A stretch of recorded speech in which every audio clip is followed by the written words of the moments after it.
कल्पू क्या क्या कर रही है? माँ मैं कैसी लग रही हूँ? बहुत प्यारी लग रही है, बिल्कुल प्रिंसेस जैसी। एक मिनट। माँ सच में मुझे लग रहा है मैं बहुत सिंपल लग रही हूँ। सिंपल? कल्पू तू मेरी बेटी है, देख जरा सामने, सिंपल कैसे लग सकती है तू?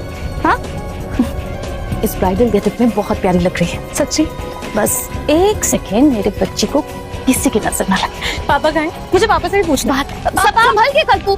राजन, ये बाहर का वरांडा है ना, उसका काम कल तक हो जाना चाहिए, ठीक है? और एक चीज, ये गेस्ट हाउस की जो पेंटिंग है वो भी एक बार चेक कर ले, ठीक से हुई है या नहीं। लड़के वालों की तरफ से कोई कंप्लेंट नहीं आनी चाहिए। सर सब हो जाएगा अच्छे से, आप टेंशन मत लीजिए। डैडू ग्रेट, नाइस। बताओ मैं कैसी लग रही हूँ? हो लुक। माँ कह रही है अच्छी लग रही है, बताइए आप। अच्छा, माँ कह रही है अच्छी लग रही हो। मेरी बिटिया, माँ बिल्कुल सच कह रही है, एकदम चांद जैसी लग रही हो तुम। Thank you. सर बिल्कुल सही कह रहे हैं मैम। आप देखना एंगेजमेंट पार्टी में आप सबका दिल जीतोगे। Wait a second. राजन एक मिनट आना। हाँ जी। हेलो। हाँ बोलिए। कुलदीप, बंगलों का डिस्प्यूट अभी तक सॉल्व नहीं हुआ है। ये आखिरी वार्निंग है तुम्हारे लिए। अगली बार सिर्फ फोन नहीं बजेगा, तुम्हारी मौत होगी। धमकी दे रहा तुम मुझे? तेरी इन बातों से मैं नहीं डरता, समझा? जा, जो करना है कर ले। कुलदीप क्या है ये? ये बहुत मजाक नहीं होती कुलदीप, मैंने पहले भी कहा है पुलिस कंप्लेन करते हैं। Relax Mitali, relax. मैंने सीआईडी को ऑलरेडी बता चुका हूँ। I just need to get some fresh air, okay? मैं अपने मेडिटेशन रूम में जा रहा हूँ।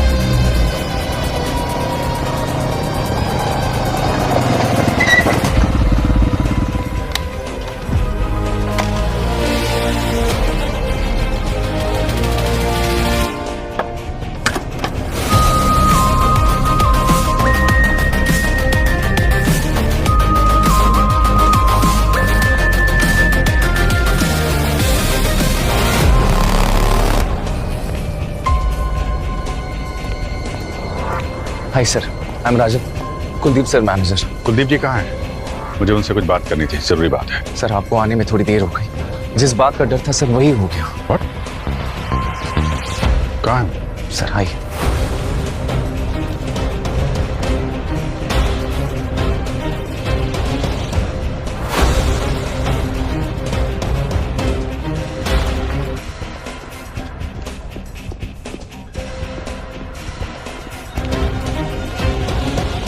हटिए। एक्सक्यूज मी, एक मिनट।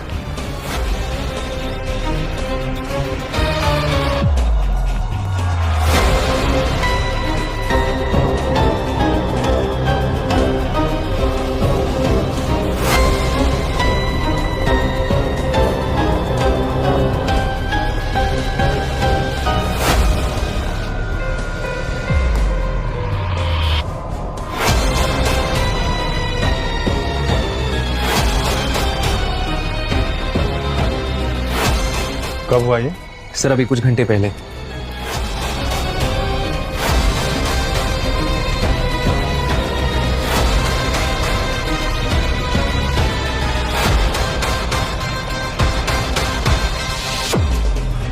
सर ये कुलदीप जी की मौत हो गई है। ओके सर, या। आखिरी बार कब देखा था तुमने कुलदीप जी को? सर आखिरी बार तो कुलदीप जी को प्रभाकर नहीं देखा था। ये सर का बॉडीगार्ड है। कुलदीप जी के मेडिटेशन रूम में आने से ठीक पहले क्या हुआ था? सर आज शाम को 4 बजे से थोड़ा पहले सर लिविंग रूम से निकले और कॉरिडोर से होते हुए अपने मेडिटेशन रूम में आए। उन्होंने दरवाज़ा बंद कर दिया, मैं रोज की तरह बाहर ही खड़ा रहा। पर सर वैसे सर का मेडिटेशन सेशन 20 मिनट का होता है, पर इस बार 40 से 45 मिनट हो गए और कुलदीप सर बाहर नहीं आए। कुलदीप सर ने आज तक ऐसा नहीं किया। ये सब मुझे खटका सर। कुलदीप सर आप ठीक तो है ना? क्या हुआ प्रभाकर? सर कुछ 40 से 45 मिनट हो गए। वैसे तो अक्सर सर 20 मिनट में आ जाते हैं, तभी तक बाहर ही नहीं निकले। कुलदीप सर, मुझे लगता है हमें दरवाजा तोड़ना पड़ेगा। हाँ ठीक है। Kuldeep sir, Kuldeep sir, Kuldeep sir, Kuldeep sir,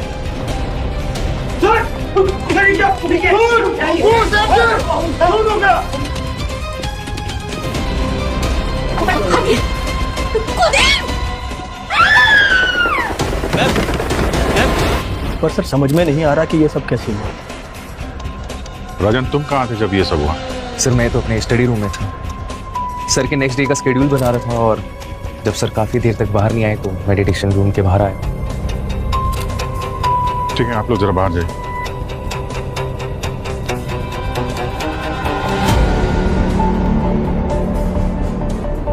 Pankaj, Sachin, जरा बात करो सबसे, देखो क्या पता चलता है। ये एंट्री के हिसाब से तो बहुत सारे लोग आए यहाँ पर। हाँ सर, वो कल्पना बेबी की एंगेजमेंट का माहौल है ना, तो घर की मरम्मत और डेकोरेशन का काम चल रहा है, इसलिए बहुत सारे लोग आए और गए। किसी की एंट्री मिस तो नहीं हुई? नहीं सर, मुझे बहुत सालों का तजुर्बा है, मेरी आंखों से बचकर कोई नहीं जा सकता। और अगर आंख बंद हो गई तो? क्या मतलब सर? मतलब ये है कि तुम यहाँ पर ड्यूटी कर रहे हो, नींद आ गई, सो गए और कोई अंदर घुस गया, ऐसा कुछ हुआ है? नहीं सर, मैं ड्यूटी के टाइम पे कभी नहीं सोता हूँ। ये बंगले में आने का और कोई रास्ता है? ये एक ही रास्ता है सर। कमरे के अंदर आने जाने के लिए सिर्फ यही एक दरवाजा है और उसके बाहर बॉडीगार्ड प्रभाकर खड़ा हुआ था। और सर ये दरवाजा अंदर से बंद था। क्या अंदर भी कोई सीक्रेट रास्ता वगैरह तो दिख नहीं रहा है। सिर्फ यहाँ पे एक खिड़की है, उस पे भी ग्रिल लगी हुई है। अच्छा ये बताओ कि उस 40 से 45 मिनट के दौरान कमरे में कोई आया था या फिर कमरे से कोई बाहर गया, या फिर तुम कमरे की निगरानी छोड़कर कहीं गए थे? नहीं सर, मैं दरवाजा छोड़कर एक पल के लिए भी नहीं हिला। ना कोई अंदर आया और ना ही कोई बाहर गया।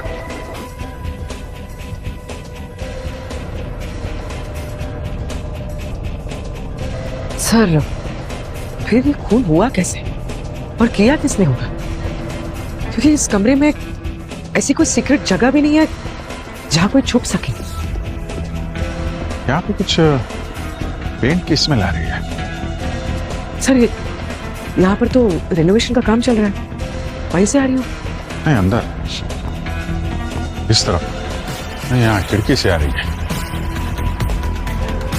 लगता है ये ये अभी हाल ही में पेंट हुआ है। सर सही देखिए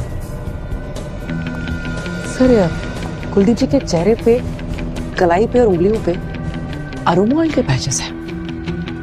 तो अरोमा ऑयल तो यहाँ है ना, कितना सारा। और फिर अरोमा ऑयल की बॉटल भी यहाँ रखी है। अरोमा ऑयल डिफ्यूजर में डालते समय इनके हाथ में लग गया होगा। पर सर कोई चेहरे पे अरोमा ऑयल क्यों लगाएगा? ये ऑयल कुलदीप जी ने अपने चेहरे पे नहीं लगाया है, खूनी ने लगाया है। कैसे सर? ये देखो, खिड़की की हालत देखिए।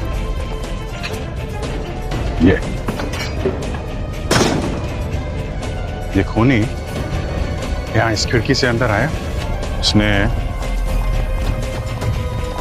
कुलदीप जी को मेडिटेशन करते समय पीछे से वार किया होगा, उनके चेहरे पे हाथ लगाया होगा। हाथापाई के दौरान तो शायद वो पेंट इनके मुंह पे लगा होगा और शायद वो पेंट निकालने के लिए यहाँ से अरोमा ऑयल का इस्तेमाल किया,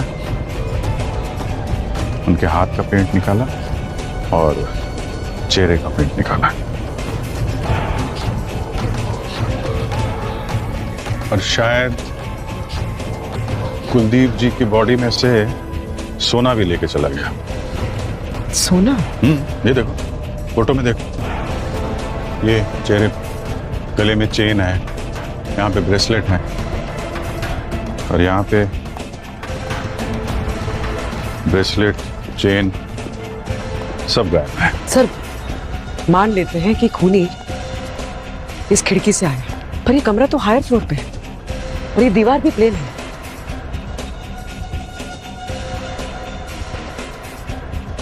कोई सपोर्ट भी नहीं है जिसे पकड़कर वो चढ़ के आया, फिर ये कैसे ऊपर आया? नीचे से नहीं आया तो ऊपर छत से आया हूं। छत से रस्सी वगैरह के सहारे से अंदर आया, कुलदीप जी का फोन किया और वापस छत से भाग गया। अच्छा राजन, ये बताइए कि ये घर में डेकोरेशन और पेंटिंग का काम चल रहा है, इसमें घर का कोई आदमी सुपरवाइज कर रहा है इसको? यस सर, कुलदीप सर की वाइफ मिताली मैडम।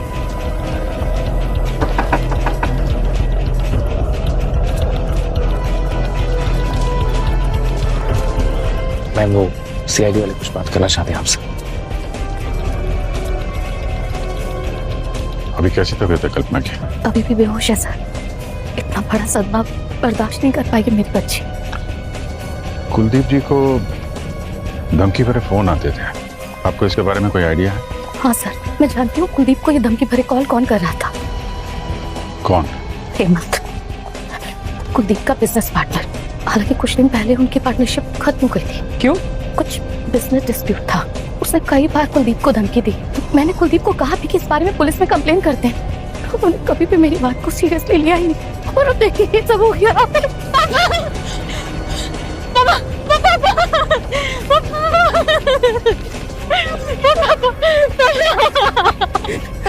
सब ठीक हो जाएगा।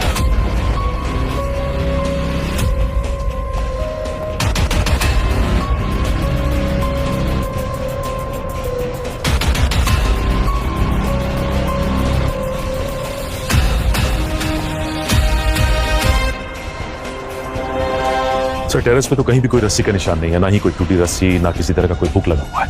लेकिन हाँ, ये जो वर्कर्स का बाथरूम है वहां पे बॉम्बू, सीढ़ियां, पेंटिंग का सामान, ये सब कुछ पड़ा हुआ है। तो अगर ऊपर से नहीं आया तो नीचे से आया। नीचे ये सीढ़ी और बैम्बू वगैरह तो है ना। अब पता ये लगाना है कि आया कौन है, किसने फोन किया है। सर, ये मिस्टर नकुल है, इस बंगले के रेनोवेशन का कॉन्ट्रैक्ट हमें दिया। नकुल, तुम इंचार्ज हो ना यहाँ के, तो तुम्हें पता कैसे नहीं कि मेडिटेशन रूम के ग्रिल जो है वो ठीक से लगा नहीं था? तो सर वो मेडिटेशन रूम के विंडो में ग्रिल था ही नहीं, उसकी वजह से कबूतर अंदर आ जाते थे और मेडिटेशन रूम को गंदा कर देते थे। कुलदीप सर बहुत परेशान थे, तो मिताली मैडम ने बोला कि उसमें ग्रिल लगा दो। अरे हाँ, लेकिन ग्रिल तो लगा ही नहीं ना ठीक से। नहीं सर, वो ग्रिल में सिर्फ वेल्डिंग बाकी थी, बाकी उसको फिक्स कर दिया था ताकि कबूतर अंदर ना आ सके। ठीक है, ये ग्रिल का काम कौन कर रहा था? ये पेंटिंग वेंटिंग किसने किया? सर जग्गू। बुलाओ जग्गू को। चलो सर, वो जग्गू आज काम पर नहीं आया सर। मैंने सुबह उसको कॉल किया था पर उसका फोन स्विच ऑफ बता रहा है। क्या नंबर है उसका? जी ये नंबर तो ऑफ सर। कहीं ऐसा तो नहीं कि आज आया हो और तुमने देखा ना हो? वॉचमैन को बुला जरा।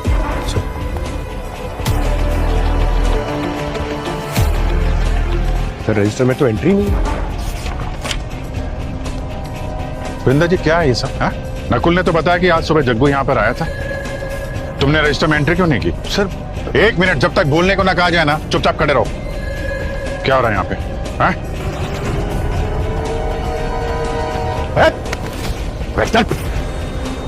तुमने जग्गू को अंदर आने दिया और उसके साथ मिलकर कुलदीप जी को मार दिया? मैंने कुछ नहीं किया सर। देखो वृंदा जी, मर्डर केस है, बहुत लंबा फंस हो गया, इसलिए बेहतर होगा जो कुछ सच है बता दो। सर बस मैं 20 मिनट के लिए गेट पे सो गया था। हो सकता है सर कि उसी समय जग्गू बंगले के अंदर आया। फिर क्या हुआ? मैडम, फिर मेडिटेशन रूम का जब दरवाजा टूटा उसकी आवाज से मेरी आंख खुली। हो सकता है सर, जब इसकी आंख लगी उसके बीच में ये जग्गू आया अंदर मेडिटेशन रूम में और खून करके निकल गया। नकुल जी, अपने एम्प्लॉइज की सब आइडेंटिफिकेशन वगैरह रखते हैं ना, आधार कार्ड वगैरह? हाँ सर, वो सारा डिटेल बिंद्रा जी के पास दे दिया था मैंने। पूर्वी ये आधार कार्ड लो जग्गू का बिंदा से और पता लगाओ, डिटेल्स निकालो उसकी। आधार कार्ड दो सर। चलिए। और पंकज, आज सुबह से बंगलों में जो जो लोग भी आए ना, सबकी लिस्ट बनो। फिंगरप्रिंट्स, आइडेंटिफिकेशन, सबकी डिटेल्स निकालो। बस ये कुलदीप की स्किन का सैंपल है और इसमें मुझे पेंट के स्टेन मिले। कुछ नया बताया साल के। इसमें मुझे स्टेरिक एसिड के ट्रेसेस भी मिले। ये है नया स्टेरिक एसिड। और ये सर किस में इस्तेमाल होता है? पूर्वी वैसे तो ये स्टेरिक एसिड हर पेंट में थोड़ा बहुत होता है, लेकिन यहाँ पर बात कुछ अलग है। यहाँ पर विंडो के जो ग्रिल हैं और जहाँ कहीं भी ये रिनोवेशन के लिए पेंट हुआ है वहां पर इस स्टेरिक एसिड के ट्रेसेस मुझे नहीं मिले। सॉरी सर, मैं कुछ समझा नहीं। मैं समझाता हूँ पंकज। दरअसल खूनी ने पेंट स्टेन हटाने के चक्कर में ये स्टेरिक एसिड इस कुलदीप की बॉडी पर छोड़ दिया। अरे सर, अभी तो आपने कहा कि वो एसिड ग्रिल या पेंट के सैंपल से मैच नहीं हुआ। ये भी हो सकता है कि ये स्टेरिक एसिड मर्डर वेपन से आया हो इसके शरीर में। अच्छा सलमान साहब, ये पेंट के अलावा ये स्टेरिक एसिड और किस किस चीज में इस्तेमाल होता है? सचिन, पेंट के अलावा ये स्टेरिक एसिड दरअसल कॉस्मेटिक्स में और स्किन केयर की चीजों में इस्तेमाल होता है, जैसे साबुन, शैम्पू, इस तरीके की चीजें। तो सांख्य कुलदीप ने भी इस्तेमाल किया होगा। कॉस्मेटिक, साबुन है, शैम्पू है और कुछ है। नहीं किया बॉस, मैंने अच्छी तरह से चेक किया, इनमें से किसी चीज का रेजिड्यू मुझे कुलदीप की बॉडी पर से नहीं मिला। इसका मतलब है कि सांख्य, तेरे कहने का मतलब है कि खूनी ने ये चीजें इस्तेमाल की होगी। मतलब जब कुलदीप के चेहरे पर से वो रंग हटा रहा था तो शायद उसके हाथ पर जो अरोमा ऑयल लगा था जिसमें स्टेरिक एसिड है, वो स्टेरिक एसिड कुलदीप के चेहरे पर रह गया। राइट। एक बात और बस, मुझे लगता है खूनी प्रोफेशनल नहीं है। क्या मतलब? मतलब ये कि इस पर जो वार हुआ है, इसके घाव ये बताते हैं कि ये एक प्रिसीजन के साथ नहीं किया गया, सटीक वार नहीं है। ये घाव देखो, मुझे लगता है खूनी ने गुस्से में बराबर इस पर चाकू घोंपा है, बार बार। अब ये तो एक नया एंगल लेकर आ गया। अभी तक हमें ऐसा लग रहा था कि शायद खून रॉबरी के लिए हुआ है, पर आप ले आए हैं पर्सनल ग्रज, दुश्मनी का एंगल। पर सर, एक पेंटर की कुलदीप जी से क्या दुश्मनी हो सकती है? हो सकता है कि किसी ने पेंटर का इस्तेमाल किया हो खून करवाने के लिए, अपनी दुश्मनी निकालने के लिए। अभिजीत, इस केस में एक नाम मुझे खटक रहा है, वो है कुलदीप का एक्स बिजनेस पार्टनर जिसके साथ कुलदीप की दुश्मनी थी, हेमंत। मिस्टर हेमंत, कुलदीप जी के साथ आपका पुराना झगड़ा था लैंड डील और बंगलो की ओनरशिप को लेकर। आप सही कह रहे हैं। जब हमने बंगलो को खरीदा था तो हम दोनों पार्टनर्स थे और हम वहाँ बंगला तोड़कर बिल्डिंग बनाना चाहते थे और कुलदीप ने बंगलो पे कब्जा कर लिया, जबकि उस प्रॉपर्टी में 50% का मैं मालिक था। कोई प्रूफ है आपके पास? दिखाता हूँ। ये देखिए, जो बिल्डिंग हम बनाना चाहते थे उसकी ये ब्लूप्रिंट है। ये जो है वो हम दोनों के बीच का एग्रीमेंट है और कुछ फोटोज भी हैं। फोटोज देखिए, आप भी देखिए। उन्होंने आपसे ये बंगला हड़प लिया इसलिए आप उन्हें बार बार धमकी दे रहे थे और फिर उनका खून कर दिया? अरे नहीं सर, मैं तो उसको बस ये जताना चाहता था कि ये जो प्रॉपर्टी है उसमें 50% का मालिक मैं भी। मैं बस उसे धमकाना चाहता था, मारना नहीं चाहता था। पर मर तो गए ना वो। हो सकता है कि आप उन्हें मारना ना चाहते हो, किसी और से मरवा दिया हो ताकि आपके हाथ दाग में लगे। मैं उससे नफरत जरूर करता था और मैं ये भी चाहता था कि उसके जैसा जलील इंसान मर जाए, लेकिन इसका ये मतलब नहीं हुआ कि मैंने उसे मारा है। हम सिर्फ सबूत पे बिलीव करते हैं हेमंत जी, और सबूत झूठ नहीं बोलते। सबूत है तो सबूत लेके आओ। अगर तुम दोनों को लगता है कि मैंने कुलदीप को मरवाया है तो प्रूफ लेके आओ। प्रूफ मिलने में ज्यादा टाइम नहीं लगता है जी। एक बार जिससे खून करवाया है वो पकड़ा गया तो असली खूनी का चेहरा सामने आ ही जाएगा। हाँ, तो उसी समय आना। ठीक है, हम ये फोटोग्राफ, ब्लूप्रिंट्स वगैरह अपने साथ लेके जाएंगे।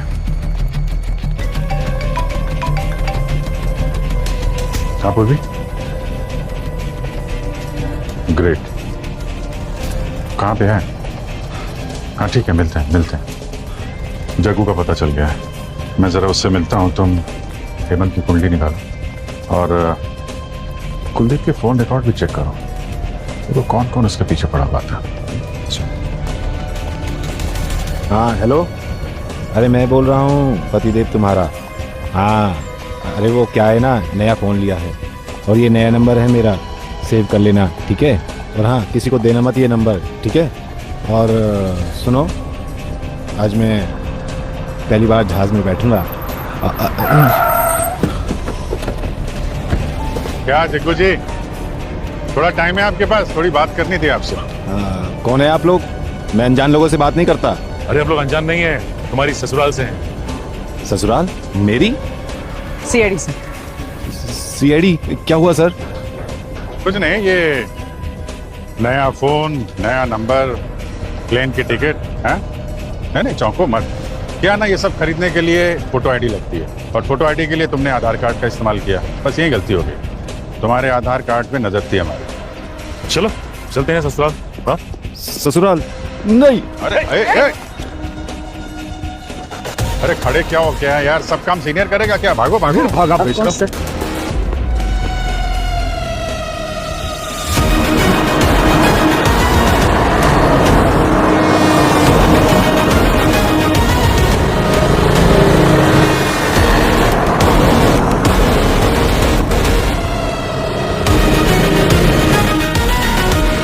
अरे यार सॉरी सर, गलती हो गई। तुम्हारे ऊपर कुलदीप जी के मर्डर का इल्जाम है, समझे? मैं क्यों मारूंगा उन्हें सर? मेरी क्या दुश्मनी है उनसे? अरे दुश्मनी नहीं है, दोस्ती है, लेकिन पैसों से।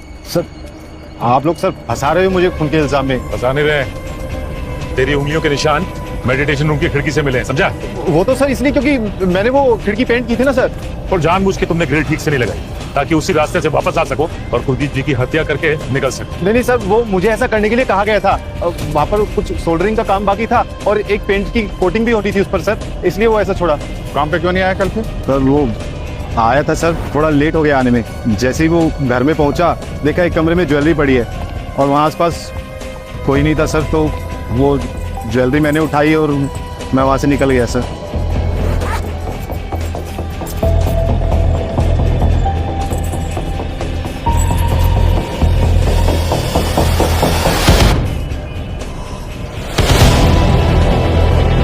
सर ये तो वही ज्वेलरी जो कुलदीप जी के यहाँ से चोरी हुई। क्या है ये सर? वही तो बोल रहा हूँ सर, चोरी की है, किसी का खून नहीं किया। मैं वहाँ कुलदीप जी के मरने के बाद पहुंचा था सर, माँ कसम। तो मैंने सीसीटीवी फुटेज चेक की है बंगलों के बाहर एक एटीएम से। ये जग्गू सही बोल रहा है सर, ये तो मर्डर के बाद बंगलों की तरफ जा रहा था। तो फिर इसका मतलब ये अभिजीत कि जग्गू खूनी हो ही नहीं सकता। तो फिर अगर जग्गू खूनी नहीं है तो फिर खूनी है कौन? और सर ग्रिल पे भी हमें कोई फिंगरप्रिंट्स नहीं मिले। और प्रभाकर का भी यही कहना था कि उसने मेडिटेशन रूम में किसी को भी जाते हुए नहीं देखा। पर अगर कोई ग्रिल या विंडो के रास्ते नहीं घुसा है तो बंद कमरे के अंदर घुस के तो कुलदीप जी को मार कौन निकल सकता है? वही तो सर। हाँ सर, मैंने कुलदीप जी के कॉल रिकॉर्ड्स चेक किए।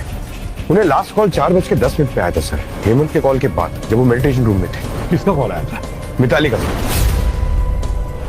ये मिताली क्यों फोन कर रही थी कुलदीप को, और वो भी मेडिटेशन के टाइम पर? सर हो सकता है मिताली ने कॉल किया हो मेडिटेशन रूम में आने के लिए और कुलदीप जी मना नहीं कर पाए, इसी बहाने वो कमरे के अंदर घुसी, उनका खून किया और निकल गई।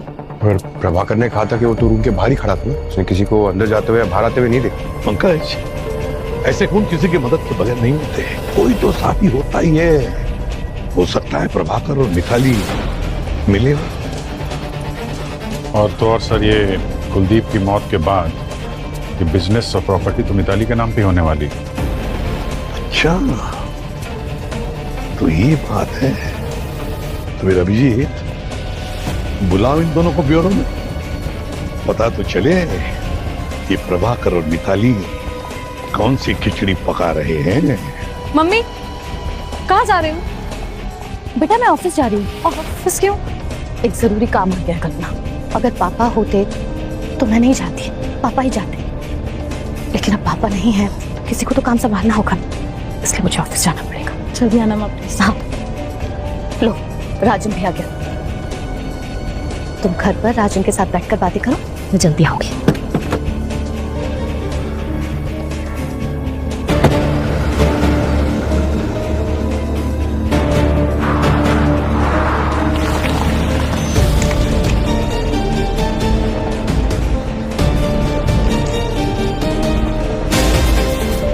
क्या बात है मिताली जी, बहुत जल्दी आपको बिजनेस संभालने की?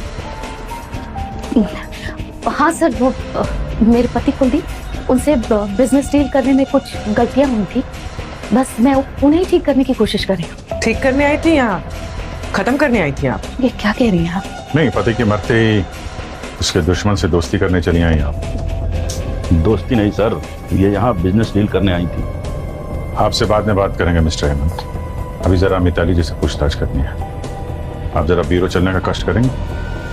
आइए आइए आइए। जी चलिए।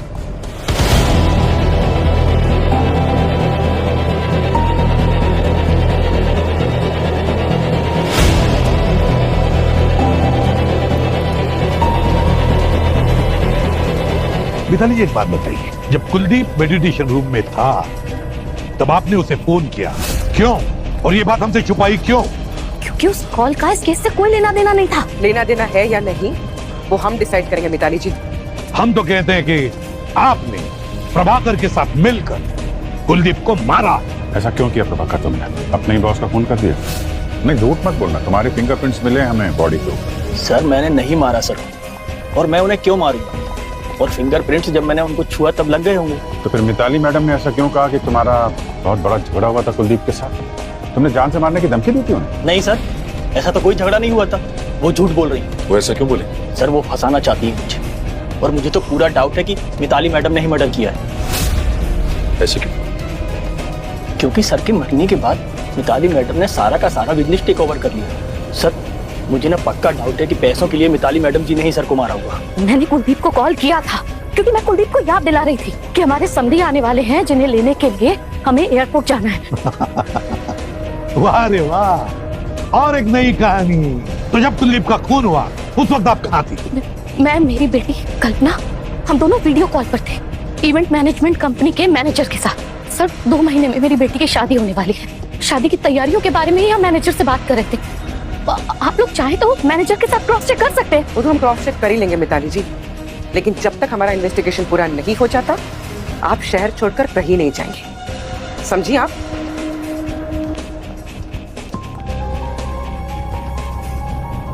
सर सर वो लोशन बॉटल जो मिताली ने यूज की थी उस पे स्टेरिक एसिड के ट्रेस नहीं मिले जो हमें बॉडी पे मिले थे। क्या?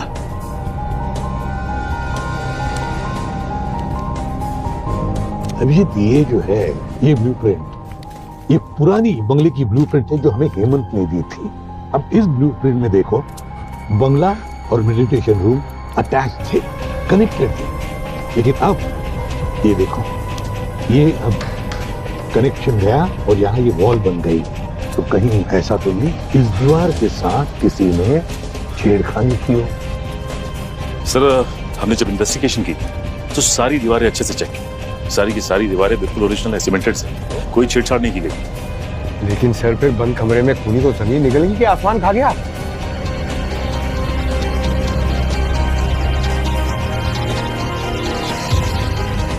ऐसा हो सकता है इस बंद कमरे में कोई आया ही नहीं और ना कोई गया है। मतलब सर?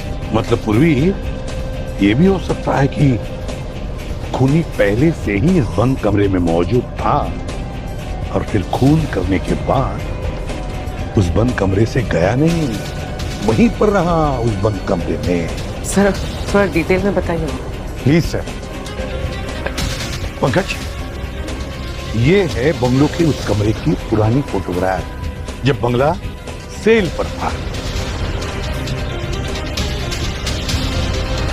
और ये है उसी कमरे का अब का लेटेस्ट फोटोग्राफ, क्राइम सीन के कमरे का फोटोग्राफ।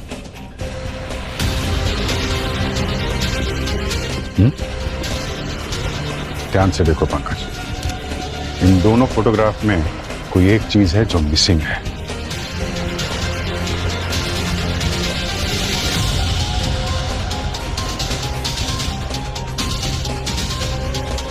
ओह अच्छा। समझ गए पंकज? अगर हमने इस बंगले की पुरानी तस्वीरें नहीं देखी होती तो खूनी का असली खेल क्या है हमें पता ही नहीं चलता।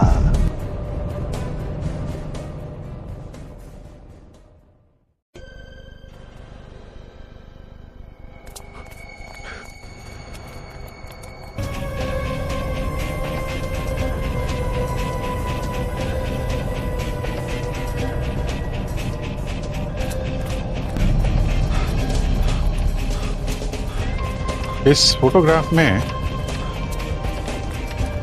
यहाँ पे एक स्टैचू था। अब वो स्टैचू कहाँ पे है मिताली जी? वो स्टैचू के बारे में कुलदीप ने बताया था कि वो स्टैचू डैमेज है। हाँ सर, मुझे याद आया, कुलदीप सर ने मुझे बोला था वो स्टैचू को रिपेयर करवाने के लिए। ये मूर्ति टूट गई है, रिपेयर के लिए भेजता हूँ। जी सर। अभी वो स्टैचू कहाँ है? सर वो स्टैचू मैंने गैराज में रख दिया था। लेकर आओ।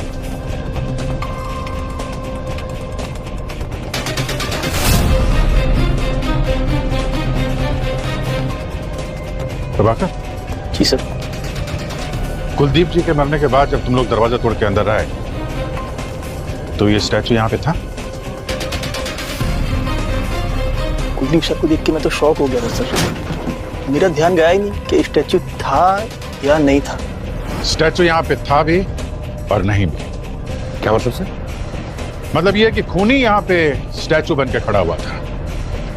उसने अपने आप को स्टैचू के पेंट से कलर किया और कपड़ा ओढ़ के खड़ा हो गया और फिर कुलदीप जी के आने का वेट करता रहा। और जब यहाँ पे कुलदीप जी मेडिटेशन में डूबे हुए थे तो अचानक उनके पीछे से आया, उनका खून किया और फिर वापस स्टैचू बन के खड़ा हो गया। और जब घर वाले, स्टाफ वाले और वर्कर्स यहाँ पे आए तो उसने अपने चेहरे से कपड़ा हटाया और सबके बीच में घुल मिल गया और निकल गया। फिर वो वर्कर्स के बाथरूम में गया, अपना पेंट साफ किया और फिर काम पे लग गया जैसे कुछ हुआ ही ना। इस कपड़े पे भी वही ब्रॉन्ज कलर के मार्क्स हैं जैसे कि स्टैचू पे हैं। और यही कलर किलर के चाकू पे भी था। इसी कलर में होता है स्टेरिक एसिड। स्टेरिक एसिड मिलता है कॉस्मेटिक पेंट में और यही स्टेरिक एसिड कुलदीप जी की बॉडी पे भी था। मतलब खूनी की हाइट और स्टैचू की हाइट सेम होनी चाहिए।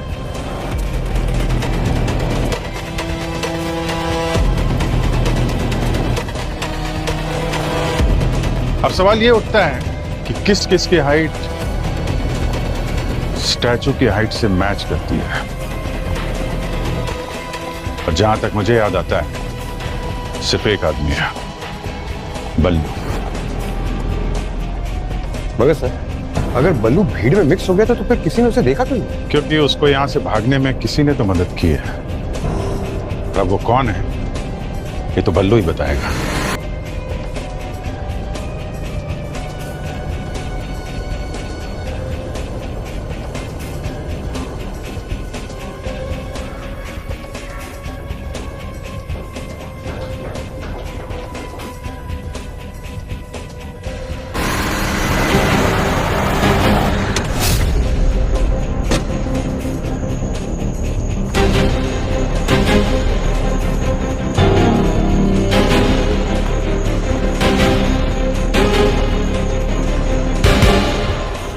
भाई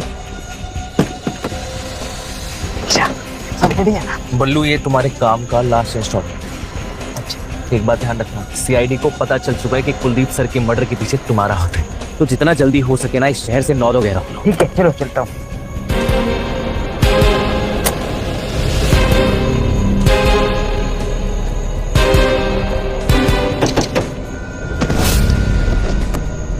क्यों बे बल्लू के बच्चे, कहाँ भाग रहा है?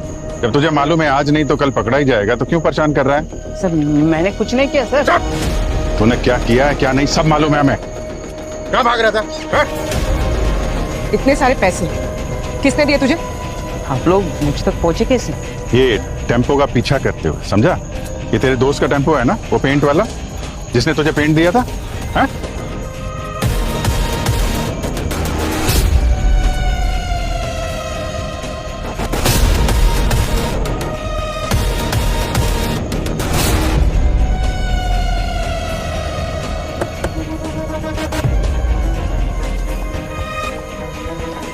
किसने दिए पैसे? बोल। हाँ सचिन, क्या?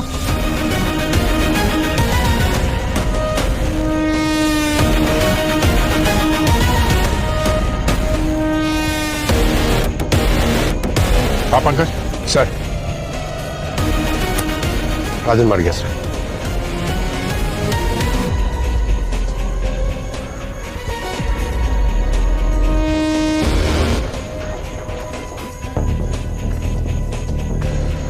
क्यों बोलू?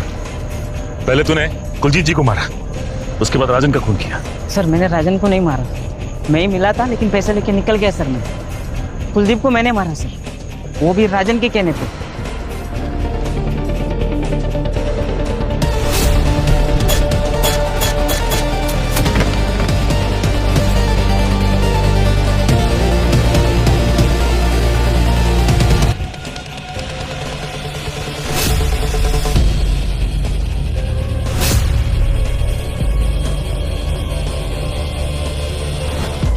राजन के कहने पे कुलदीप को मारा इसने,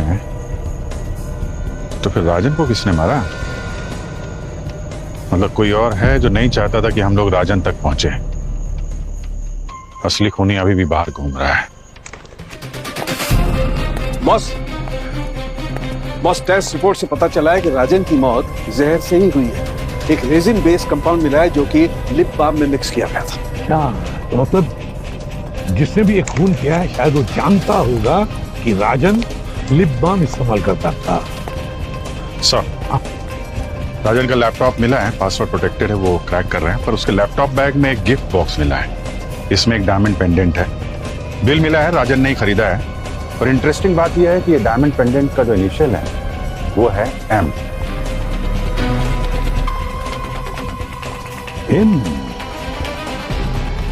अरे वाह, एम। अभिजीत, इस केस में सिर्फ एक ही इंसान है जिसका नाम एम से शुरू होता है, Mitali. Thank you so much for your service. आज से आप लोगों की छुट्टी, हम लोग अब ये घर छोड़ के जाते। क्या हुआ मिताली जी? ये बुढ़िया बिस्तर बांध के कहाँ जाने की तैयारी हो रही है? सर, दरअसल मैं और कल्पना हमारे पुराने घर जा रहे हैं। क्या है कि कुलदीप की मौत के बाद इस घर में रहना हमारे लिए थोड़ा अजीब हो गया है और यहाँ से जाके कल्पना के लिए भी थोड़ा चेंज हो जाएगा। वैसे पुराने घर आप दोनों में से कोई एक ही जाएगा और दूसरा जाएगा जेल। जेल?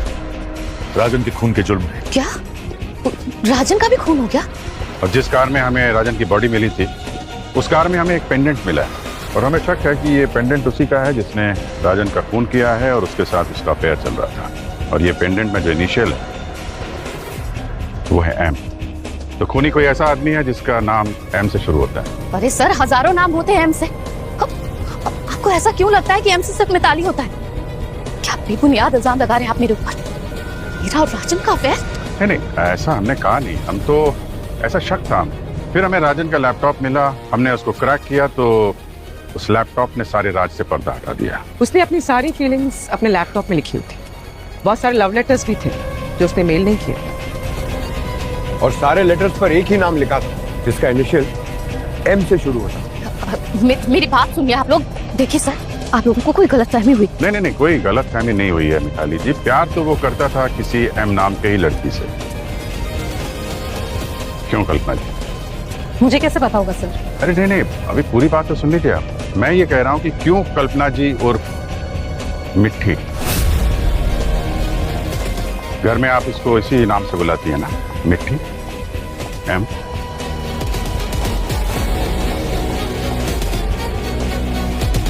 हमें तुम्हारे कॉलेज के लॉकर से ये जहर की शीशी मिली। ये वही जहर है जो तुमने राजन के लिप बाम में मिलाया था। बस बहुत हो गया कल्पना।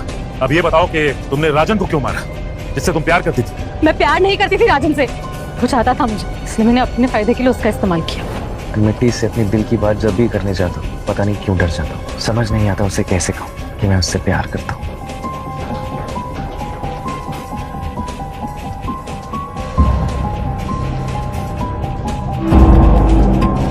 मैम मैम वो क्या है ये? कुछ नहीं है मैम, मिसअंडरस्टैंडिंग है मैम। वो ऐसे ही मैं कुछ टाइप कर रहा था मतलब। राजन, मुझे बहुत पहले से पता है कि तुम मुझसे प्यार करती हो। और एक बात बताऊं,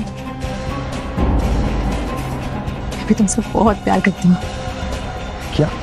सच में? और तुमसे शादी करना चाहती हूँ।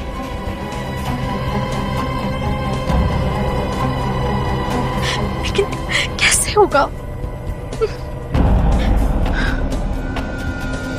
क्या हुआ? लेकिन तुम रो क्यों रही हो? पापा हमारी शादी के लिए कभी नहीं मानेंगे। वो मेरी शादी अपने पसंद के लड़के से करवाना चाहते हैं। और पता है, मेरी शादी उनके लिए सिर्फ एक बिजनेस डील है। अरे तुम फालतू में टेंशन ले, मैं हूं ना, मैं जाऊंगा कुलदीप सर के पास, तुम्हारा हाथ में। राजन, तुम नहीं समझ रहे। पापा हमारे रिश्ते के लिए कभी नहीं मानेंगे। अगर वो नहीं माने ना तो मर जाऊंगी। तू क्या करे? एक रास्ता है। क्या? पापा को मारना होगा। क्या? तभी हम साथ रह पाएंगे। नहीं, ये रास्ता बिल्कुल बेकार है, बेतुका है। तुम रह सकते हो ना मेरे बिना? मैं नहीं रह सकती हूँ। तुम्हें समझ क्यों नहीं आता? मैं मर जाऊंगी तुम्हारे बिना, मैं किसी और से शादी नहीं करूंगी। पर ठीक है, मैं सब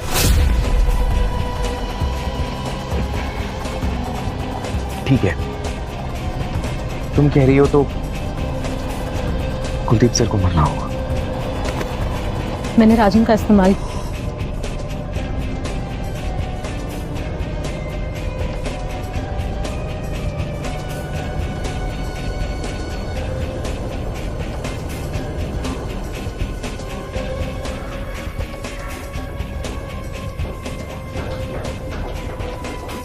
किया ताकि पापा मुझे उस शादी में ना धकेल सके।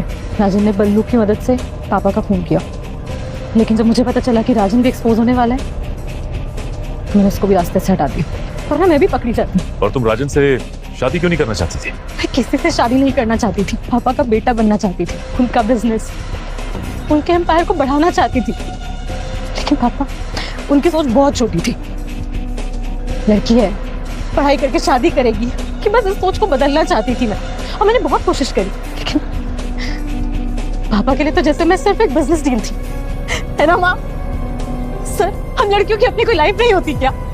अपना वजूद, अपना से कुछ नहीं होता।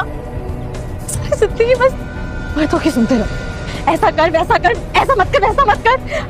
हर वक्त मेरी भी अपनी लाइफ है, लाइफ को अपने तरीके से जीना चाहती थी कि जो मैं करना चाहती हूँ मुझे करने को मिले। हमें बोलने का हक है, अपने तरीके से अपनी लाइफ को जीने का हक है। कल्पना, हक है, और आज के जमाने में हक सबको है। हाँ, अगर कुछ दकियानूसी लोगों से हक की लड़ाई लड़नी पड़े तो उसके भी रास्ते हैं, लेकिन जो रास्ता तुमने चुना वो गलत था। तुम्हारे इस फैसले ने तुम्हारी पूरी जिंदगी बर्बाद कर दी। अब बाकी की बची हुई जिंदगी जेल की सलाखों के पीछे काटनी पड़ेगी तुम्हें।